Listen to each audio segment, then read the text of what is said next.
Bienvenidos a este audiolibro titulado El Rapto, Revelación y Verdad para los Últimos Días.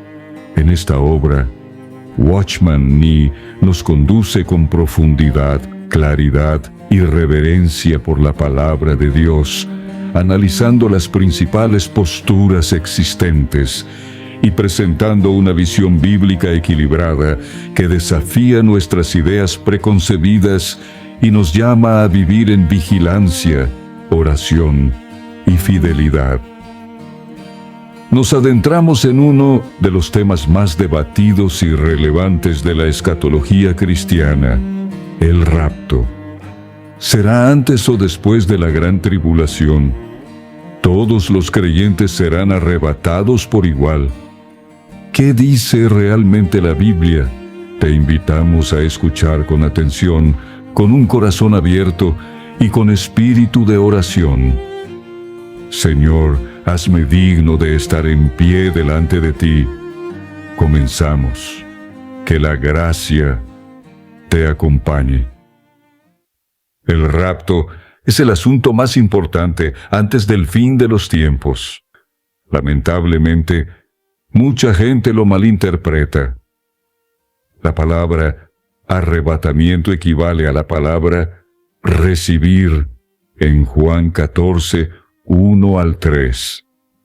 Ser arrebatado no es ascender solo. Ser arrebatado es ser recibido por el Señor hasta los cielos. Por lo tanto, arrebatamiento es un término especial. Él vendrá pronto, y cuando venga, nos recibirá. Respecto al arrebatamiento, existen diversas opiniones entre los creyentes. Por ejemplo, primero, algunos afirman que todos los salvos serán arrebatados antes de la gran tribulación. Segundo, otros afirman que todos los salvos deben pasar por la gran tribulación. Tercero, algunos afirman que una parte de los salvos será arrebatada antes de la tribulación y otra parte será arrebatada después de ella. Estas tres escuelas consideran a las demás heréticas y rompen la comunión con ellas. Esto es un error. En todas estas escuelas hay personas reconocidas. En la primera están Darby, Kelly, cuya mente, según Spurgeon, podía abarcar el universo. Torrey, quien posteriormente se pasó a la escuela post-tribulacionista. Moody, quien posteriormente se pasó a la segunda escuela. Brooks, James Gray, Gaebelein, Weiss, Scofield, etc. La segunda escuela incluye a George Mueller, quien fue el primero en creer en el rapto antes de la tribulación, A.J. Gordon, de Boston, Simpson, Erdman, Moorhead, Henry Frost, de Canadá, Chamberlain, un colaborador de Taylor, James Wright, Newton, etc. En la tercera escuela están Hudson Taylor, Robert Chapman, Robert Govet. Spurgeon elogió la luz de sus escritos como superior a la del siglo anterior y dijo que en sus escritos hay oro. Pember, Pantón, etc. Aunque ninguna de las tres escuelas puede ignorar a las demás, solo una tiene razón. Estudiemos esto con imparcialidad. Seamos el fiscal, no el abogado. Razones para la primera escuela: el rapto antes de la tribulación. Los defensores afirman que en Primera de Tesalonicenses 1:10, la ira venidera se refiere a la gran tribulación. Dado que el versículo dice libera, debe significar que el rapto ocurre antes de la tribulación.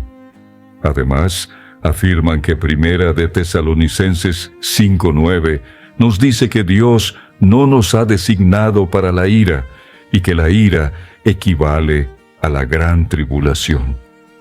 Asumir que la evidencia anterior se refiere a la gran tribulación es completamente erróneo. ¿Por qué la ira aquí debe ser la ira de la gran tribulación? Incluso si asumimos que la ira aquí es parte de la gran tribulación, aún no hay razón suficiente para creer que la ira equivale a la tribulación. La gran tribulación, por un lado, es el castigo y la ira de Dios sobre los incrédulos. Por otro, es el castigo y la ira de Satanás sobre los creyentes. El ataque de Satanás a los creyentes les causa un gran sufrimiento, pero no son los creyentes los que sufren bajo la ira de Dios. Estos dicen que en Jeremías 36 y 7, un tiempo de angustia para Jacob, indica que la gran tribulación es solo para los judíos, no para los gentiles ni para la iglesia. Dado que la iglesia no es judía, según el concepto de estos hombres, no pasaremos por la gran tribulación. Daniel 12:1. Si toda la Biblia solo tuviera las dos referencias anteriores, la gran tribulación ciertamente sería para los judíos. Pero debemos consultar otros pasajes de la Biblia. Ejemplo, Apocalipsis 3:10. Para probar a los que moran en la tierra. Dado que las profecías de Jeremías y Daniel fueron dirigidas a los judíos, aparecen los términos Jacob y tu pueblo. Apocalipsis 4:1 al 4. Los defensores de esta escuela creen que Apocalipsis 2 y 3 se refieren a la era de la iglesia actual. Apocalipsis 4:1 se refiere a la iglesia. Los 24 ancianos en Apocalipsis 4:4 representan el rapto y la glorificación de la iglesia, y Apocalipsis 5 y 6 luego mencionan el comienzo de la gran tribulación. Pero Apocalipsis 4:1 no se dirige a toda la iglesia, se dirige solo a Juan cuando dice, sube acá. Este es un hecho consumado que ocurrió en la isla de Patmos. De lo contrario, el arrebatamiento de Felipe en Hechos 8:39 indicaría que él también fue arrebatado. En cuanto a que los 24 ancianos representen la iglesia glorificada, esto es un error. No hay ningún lugar en la Biblia donde los ancianos representen a la iglesia. En la iglesia y entre los judíos hay ancianos, pero no todos los creyentes son ancianos. Dado que Juan se dirigía a los ancianos como Señor o mi Señor, obviamente la posición de Juan es inferior. Si los 24 ancianos son la iglesia, dado que Juan es un patriarca, él sería el anciano entre los ancianos. Los 24 ancianos son, de hecho, los arcángeles que gobiernan el universo. Incluso, bajo Satanás hay príncipes y gobernantes. Dicen, ¿no se refieren Primera de Tesalonicenses 4:16 y 17 al rapto? Claro que se refieren al rapto, pero no especifican cuándo. Mencionan el hecho del rapto, pero no el momento. Esto no prueba que el rapto sea antes de la tribulación.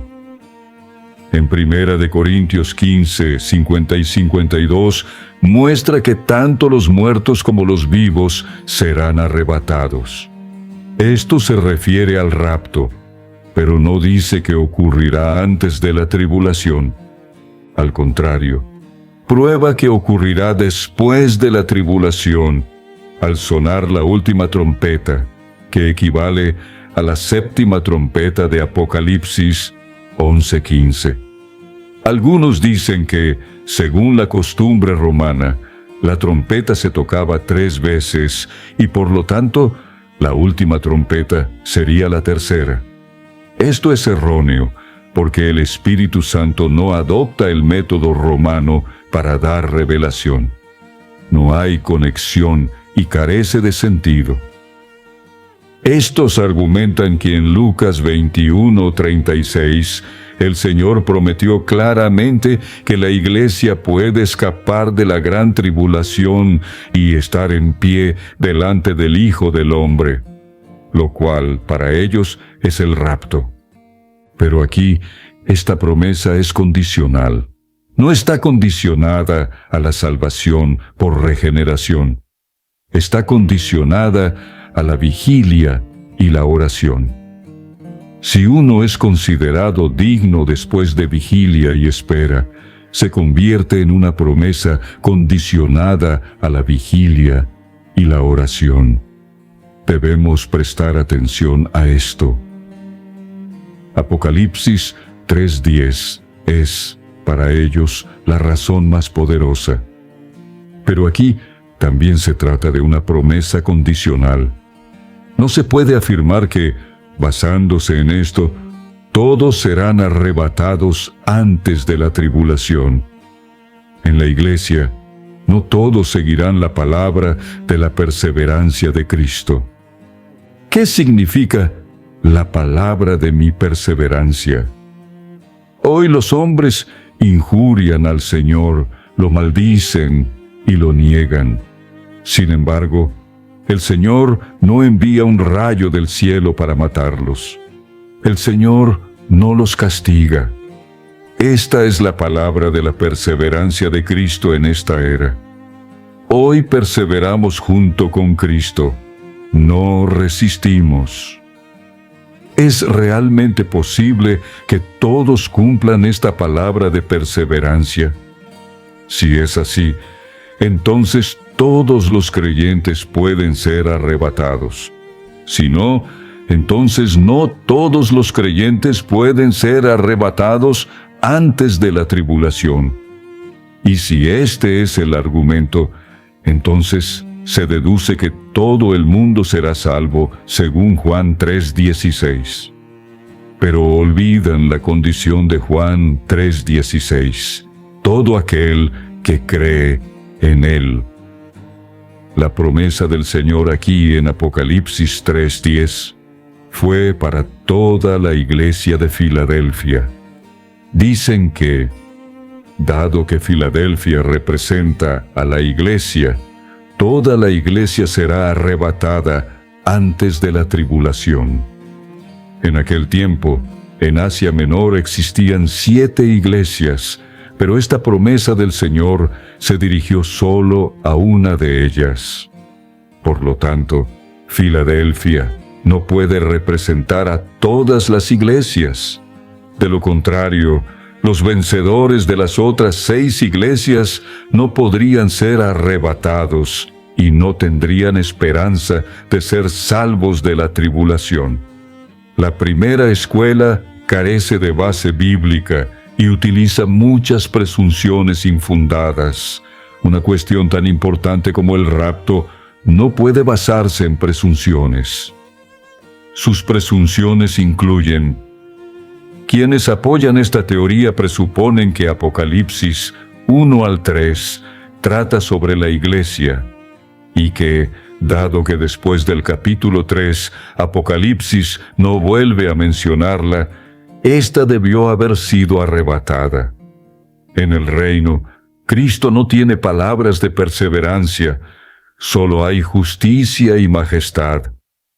De esto, concluyen que los capítulos 1 al 3 se refieren a esta era, y los capítulos 4 al 19 al período de la gran tribulación, en el cual la iglesia no tiene parte.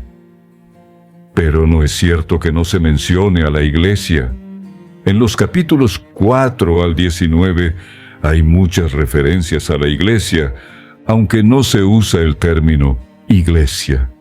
Por ejemplo, en Apocalipsis 19:14 no son los ejércitos la iglesia. Además, Apocalipsis 22:6 al 16 menciona estas cosas, incluyendo lo de la gran tribulación. Esto indica claramente que fue escrito para las iglesias. Si no se refiere a la iglesia ni a los creyentes, ¿por qué fue necesario escribirlo? Apocalipsis 5:9 se refiere a la iglesia y Apocalipsis 17:6 se refiere a los santos, que son la iglesia. Aunque no se menciona la palabra iglesia, no se puede decir que esas personas no sean la iglesia.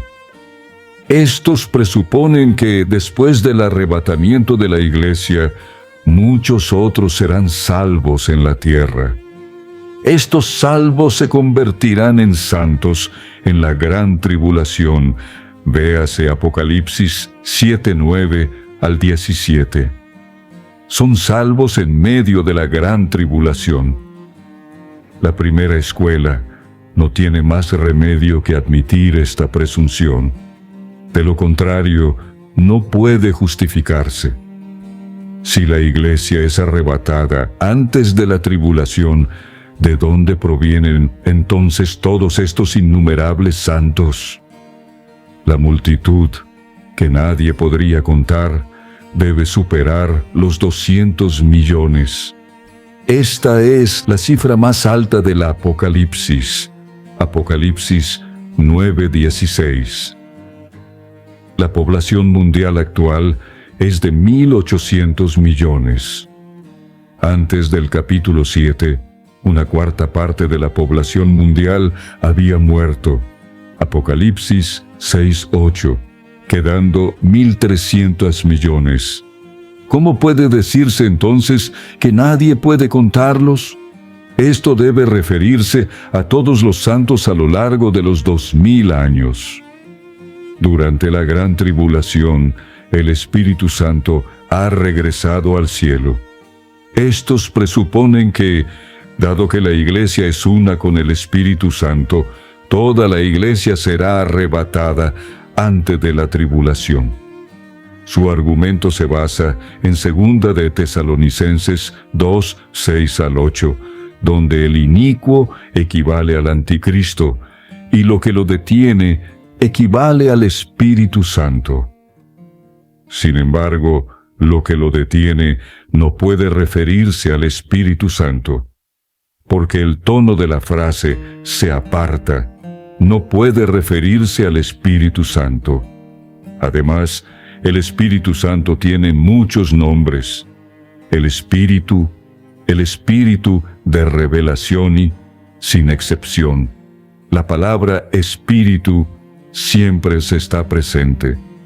Aunque el Consolador se usó una vez, el contexto indica claramente que el Consolador es el Espíritu Santo. Juan 14:16. Nunca en la Biblia se llama al Espíritu Santo lo que lo detiene. El Espíritu Santo no puede apartarse. La Biblia nunca dice que durante la gran tribulación no habrá Espíritu Santo. Además, si no hay Espíritu Santo, ¿cómo pueden algunos llegar a creer durante la gran tribulación? Para que los hombres sean salvos, deben ser salvos por medio del Espíritu Santo. Lo que es nacido del Espíritu, Espíritu es. Esto se menciona muy claramente en Apocalipsis.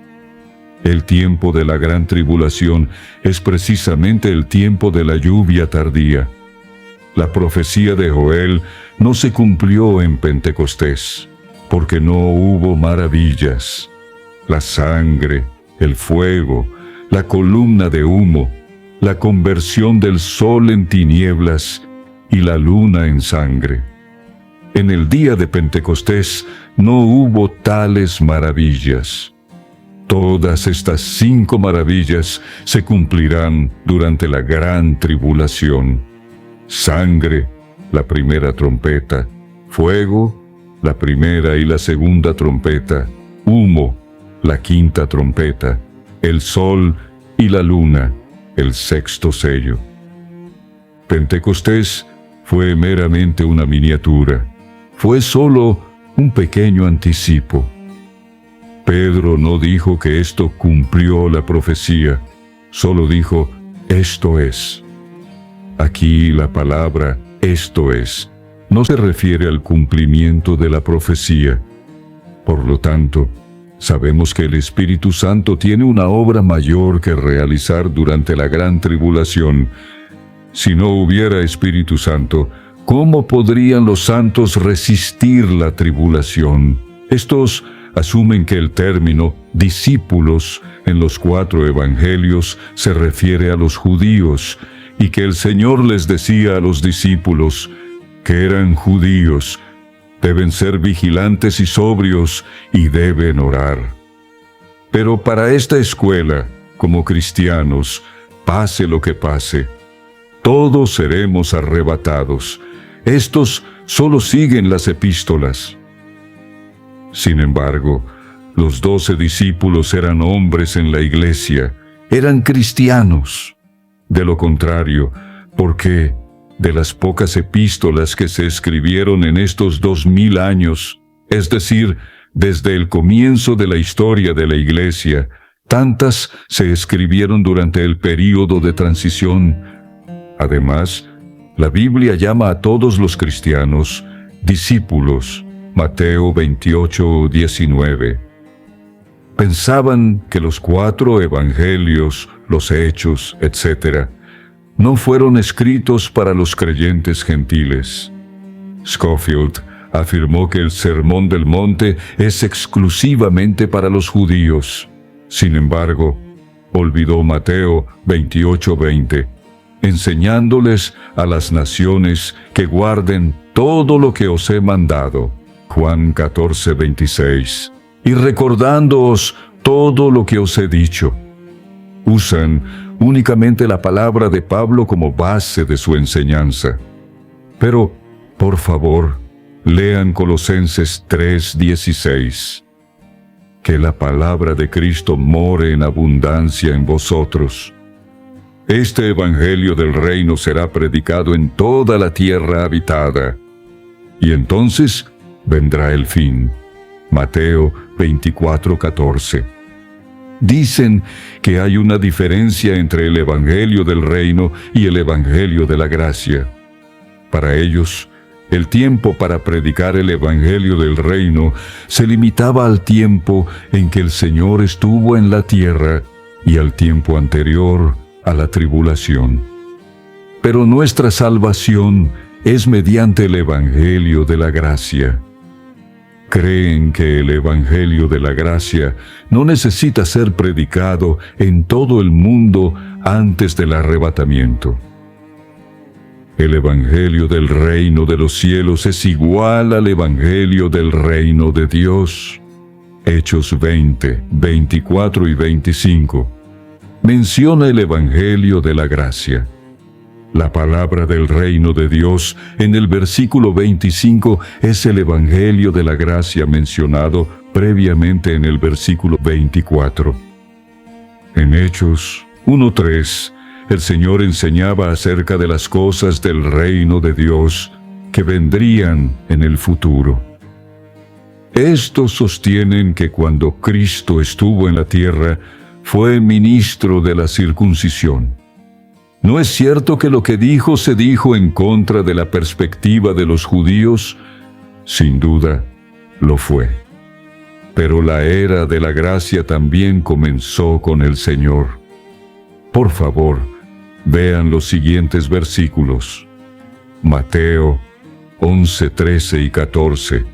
Lucas 16, 16. Desde entonces, es decir, desde el tiempo de Cristo. Hechos 10, 36 y 347. Hechos 13, 25 al 27. La palabra de esta salvación comenzó desde el tiempo de Juan.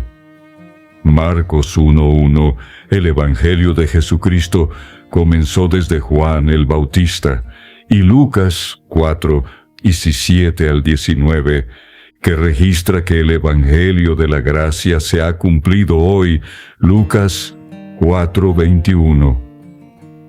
Juan 4:23 dice que desde el tiempo de Jesús comenzó otra era. En la era de la ley, el hombre se acercó a Dios en la carne y por ordenanzas. Si alguien tocaba un cadáver, era impuro y debía ofrecer sacrificios a Dios. Estas son las ordenanzas carnales. Acercarse a Dios en la era de la gracia es acercarse en espíritu y veracidad. Juan 5, 24 y 25 dice: y ahora es. Estos dos versículos hablan del Evangelio de la gracia, que es ahora. Hay suficiente evidencia en la Biblia para demostrar que la Iglesia pasará por la tribulación. Consideraremos algunas referencias. Lea atentamente. Segunda de Tesalonicenses 2, 1 al 9. El primer versículo trata sobre la venida de Cristo y el rapto. No habla solo de la venida de Cristo ni del rapto. Por lo tanto, el rapto debe ser en el aire. Hay indicios de que ocurrirá después de la tribulación. En el versículo 2, la palabra nosotros incluye a Pablo, y la palabra espíritu se refiere a otro espíritu, no al Espíritu Santo. Palabra significa rumores. El día del Señor es el día de la venida del Señor y el rapto. La primera escuela considera el día del Señor como la gran tribulación, pero esto es erróneo. Aunque el día del Señor en el Antiguo Testamento siempre se refiere a la gran tribulación, no es necesariamente así en el Nuevo Testamento. Por ejemplo, en 2 de Pedro 3:10, el día del Señor se refiere a lo que sucederá después de la gran tribulación y del milenio. Siendo así, debemos analizar el contexto. Primera de Tesalonicenses 2:1 se refiere naturalmente a la segunda venida y al rapto. En aquel tiempo, algunos intentaron engañar a los tesalonicenses diciendo que el Señor ya había venido y que ellos habían sido abandonados. En el versículo 3, es el día del Señor, y engañar significa amenazar o intimidar. Sin embargo, antes del rapto, deben darse dos señales. 1. La aparición del hombre de iniquidad, el hijo de perdición, es decir, el anticristo. Y 2. La apostasía. Esto significa que el hombre de iniquidad debe manifestarse antes del rapto de los santos. ¿Cuándo se manifestará el hombre de iniquidad? Por supuesto, se manifestará durante la gran tribulación. Por lo tanto, el rapto debe ser después de la tribulación. En base a esto, al menos una parte de la iglesia debe pasar por la tribulación. En 1 de Corintios 15, 50 al 55 y 1 de Tesalonicenses 4, 16 y 17. El primer pasaje se refiere a la resurrección y la transfiguración.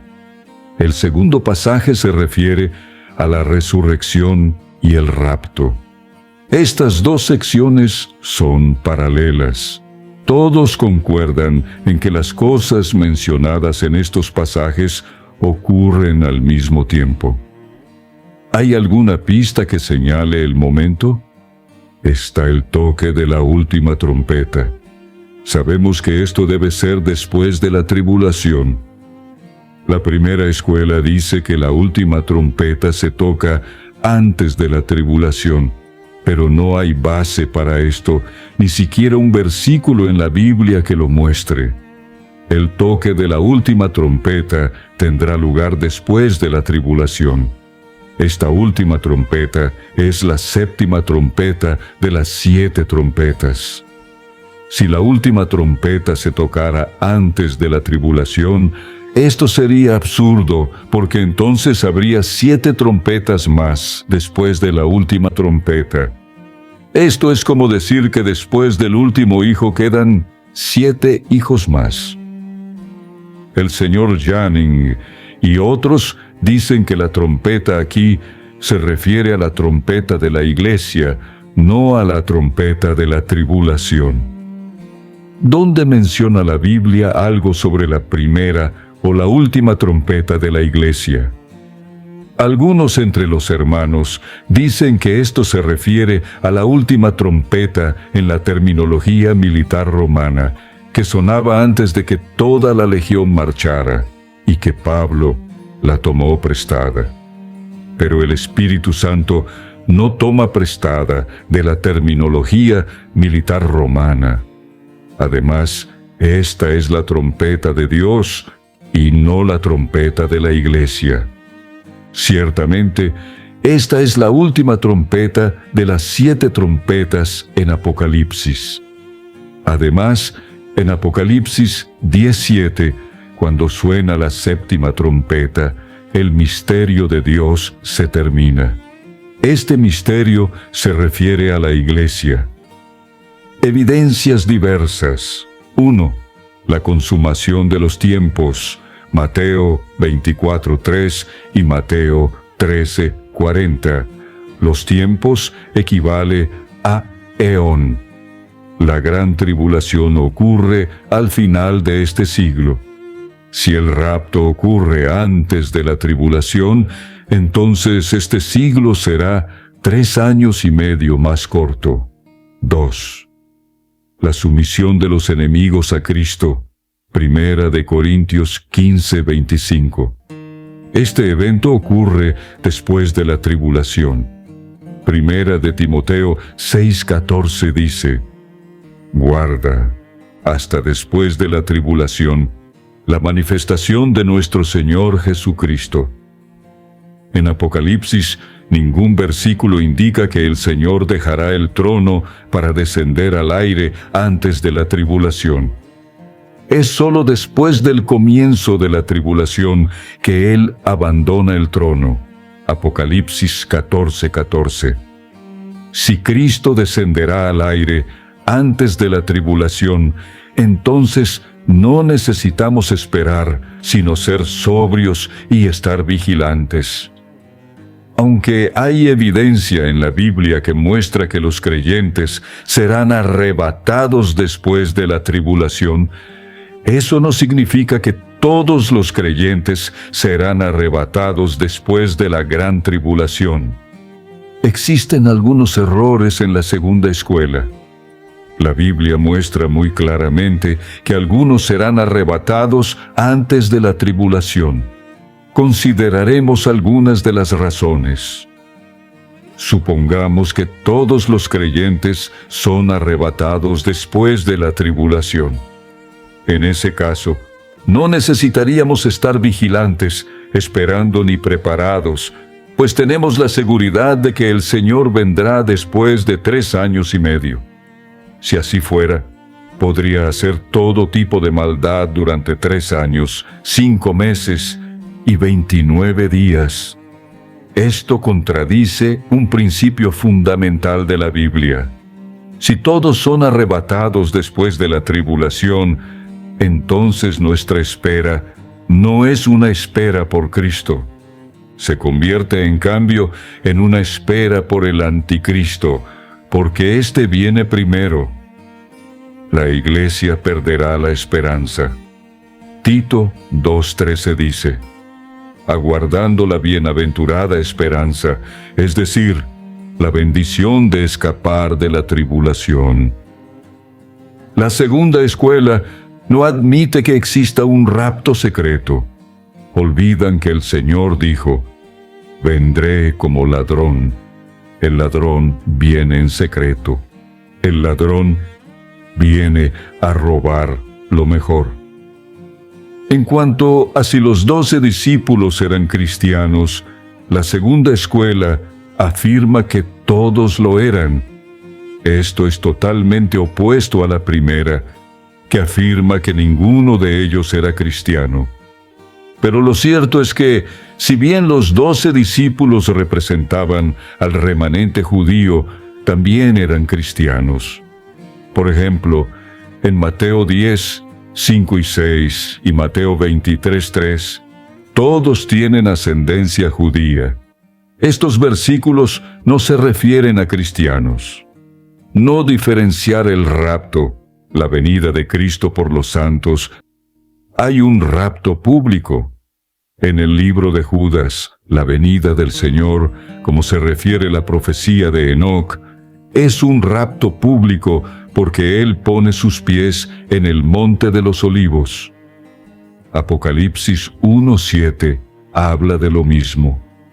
Pero aquellos que creen en una sola aparición pública están confundidos. Pertenecen a la escuela histórica que dice que la única parte del Apocalipsis que queda por cumplirse es la que sigue al capítulo 17. Son exactamente lo opuesto a la escuela futurista, que dice que solo los capítulos 1 al 3 ya se ha cumplido. Si los eventos en el libro de Apocalipsis son cosas del pasado, entonces ya no es revelación.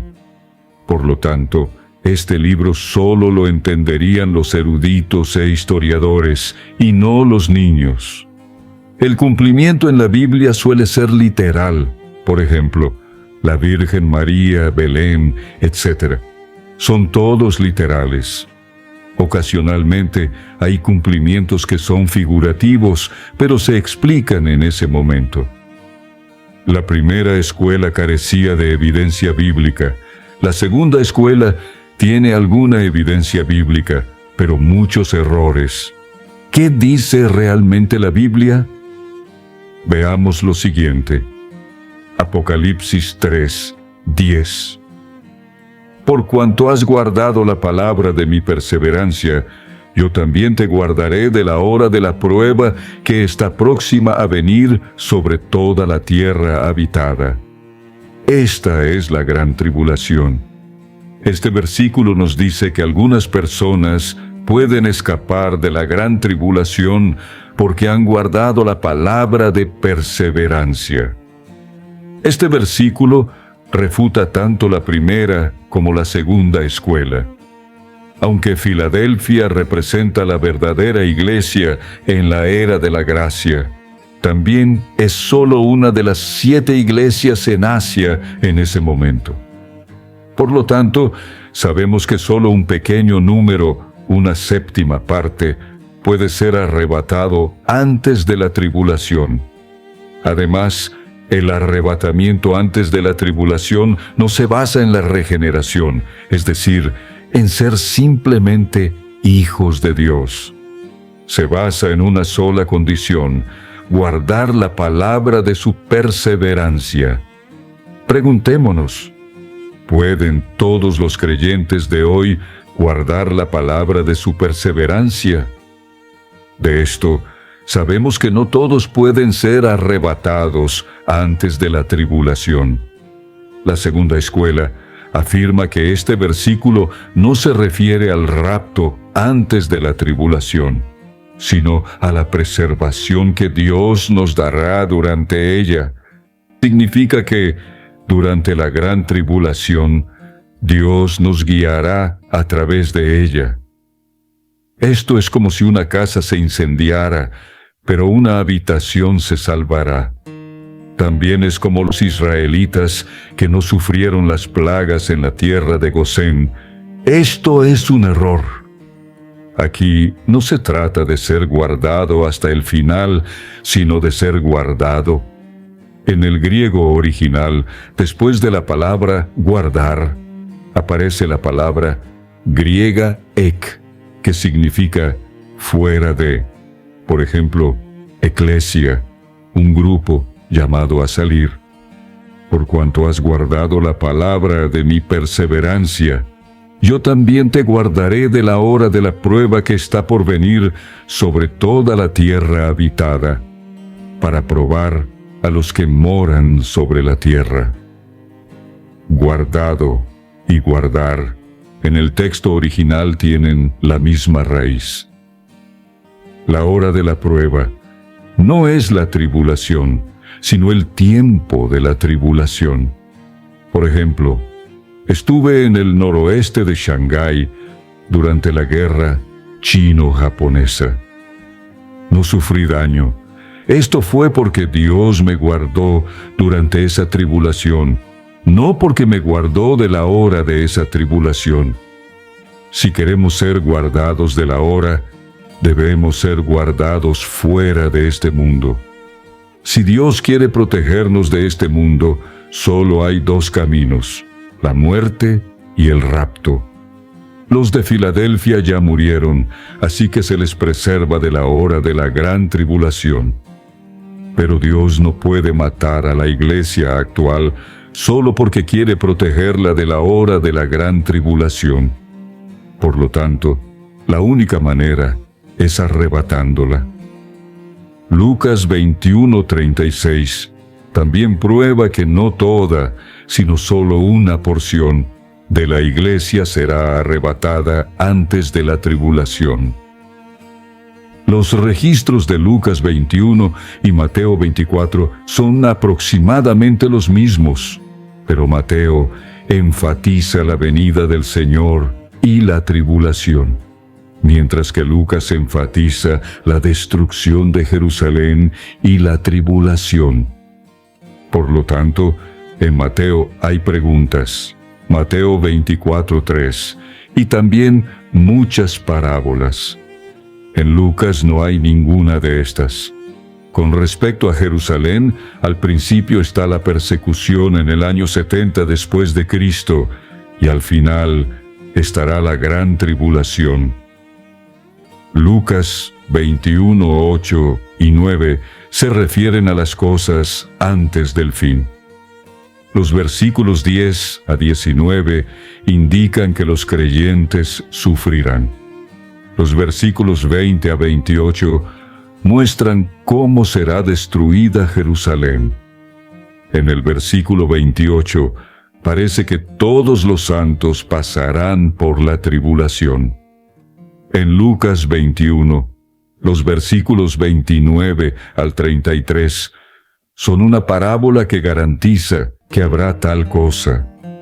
Si no existiera una sección como los versículos 34 al 36, podríamos decir que todos los creyentes serán arrebatados después de la tribulación. Sin embargo, en el versículo 34, el tono cambia. El versículo 35 se refiere a las cosas del mundo entero. El versículo 36 menciona la condición para escapar de la gran tribulación: velar y orar. ¿Cómo podemos escapar? ¿Es por la muerte o siendo arrebatados? ¿Estar de pie? Esto no está en voz activa, sino en voz pasiva significa ser presentado ante el Hijo del Hombre. Esto, por supuesto, se refiere al arrebatamiento. La muerte no es una bendición. No oramos esperando la muerte. Aquí, la condición para el arrebatamiento es velar y orar. No todos los regenerados pueden ser arrebatados. Hay que orar siempre. ¿Qué se debe orar? Se debe orar para poder escapar de todo lo que sucederá. A menudo oramos por ropa y comida. Nunca oramos por ser arrebatados. Si alguien no conoce el terror de la gran tribulación, no orará. El versículo 36 debería incluir las palabras considerados dignos.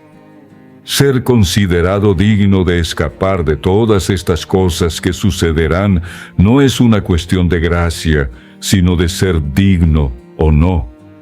¿Qué significa ser considerado digno? Dios no puede recibir a una persona en un lugar al que no quiere ir. Por lo tanto, Lucas 21:36 derriba la primera y la segunda escuela. La segunda escuela afirma que el arrebato del hombre no depende de su comportamiento. Entonces, nos preguntamos, ¿Puede una persona estar en la cama de una prostituta y ser adúltera, y aún así ser arrebatada? La segunda escuela también afirma que todas estas cosas no se refieren a la gran tribulación, sino al libertinaje, la embriaguez y las ansiedades de la vida. Pero aquí dice, todas estas cosas que están por suceder. El libertinaje y la embriaguez son cosas de esta vida.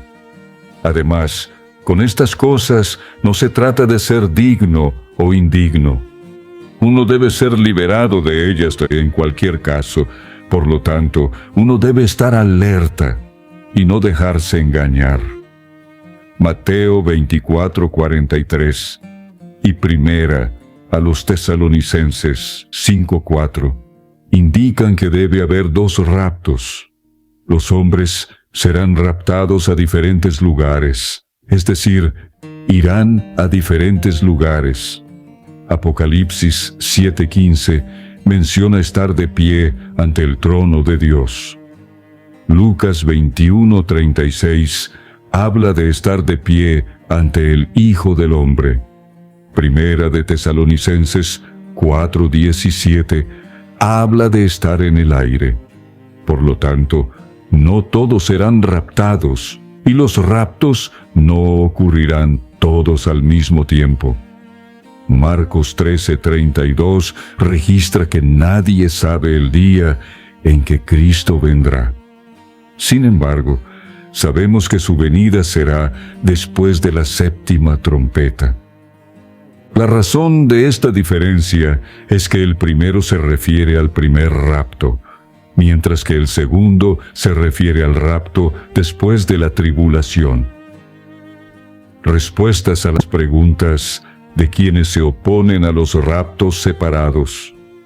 El argumento es que el rapto de la iglesia no se puede dividir porque el cuerpo de Cristo no se puede fragmentar.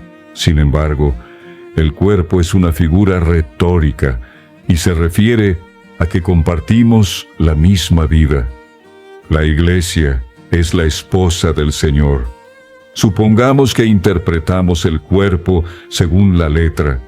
Entonces, hoy el cuerpo ya está dividido. El Señor está en los cielos.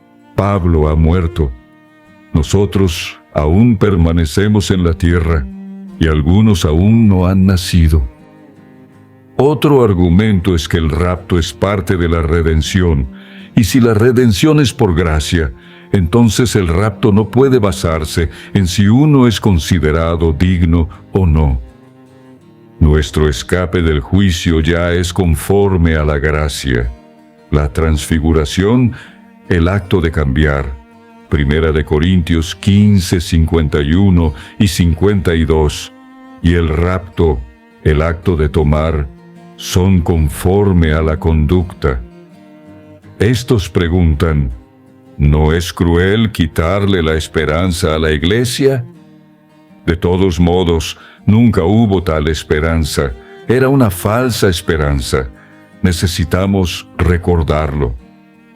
Estos argumentan que Primera de Corintios 15:23 habla solo de pertenecer a Cristo. No habla de comportamiento. Nuestra respuesta es que no se pueden ignorar todos los demás versículos solo por este. Además, este versículo no habla del rapto, sino de la resurrección. Ellos interpretan el rapto como parte de él, no como algo ajeno a él. Estos preguntan, ¿y qué hay de los muertos? Si es así, no tendrán que pasar por la tribulación. Esto les parece demasiado fácil. No tenemos por qué preocuparnos por Dios. ¿Acaso el Dios justo puede hacer algo injusto? Durante el milenio, estas personas sufrirán pérdidas. Segunda de Corintios 5:10. Estos argumentan. Primera de Corintios 15, 50 al 52 dice que todos seremos transformados. La palabra todos se refiere a todo el cuerpo. Sí, se refiere a todos, pero no a todos al mismo tiempo. Por ejemplo, todos moriremos, pero no el mismo día. Estos sostienen que, aunque hay una diferencia entre el trigo y la cizaña, entre trigo y trigo no hay diferenciación. Por lo tanto, todos serán arrebatados. Pero el tiempo de maduración es diferente. Hay una diferencia entre las primicias y la cosecha. Primera de Tesalonicenses 4:15 dice que los que queden de ninguna manera precederán a los que durmieron. Estos argumentan que los muertos resucitarán con la séptima trompeta. Por lo tanto, la resurrección ocurrirá después de la tribulación. Si hay un primer rapto, debe ocurrir antes de que los muertos resuciten. Pero aquí dice, de ninguna manera precederán. ¿Cómo puede entonces dividirse el rapto en dos partes? Los versículos 15 y 17 dicen, nosotros, los que vivimos, los que quedamos. Esto es sumamente importante y preciado. Algunos dicen que estar vivo y quedar vivo significan lo mismo, estar en la tierra, pero no hay razón para tal repetición. Las palabras quedamos vivos indican que hay un grupo que se fue primero. Estos argumentarían entonces, dado que Pablo dijo, nosotros, se consideraría Pablo entre el segundo grupo, los que vivimos, los que quedamos. Aquí, nosotros es simplemente una expresión. Es como usar el término nosotros en nuestra conversación diaria, sin incluirnos realmente como parte de ese grupo. En cualquier caso, Pablo no continuó viviendo ni permaneció. Por lo tanto, nuestra conclusión es que la tercera escuela tiene razón. Algunos creyentes serán arrebatados antes de la tribulación, y otro grupo permanecerá hasta después de ella. Estos últimos sufrirán la prueba de la tribulación.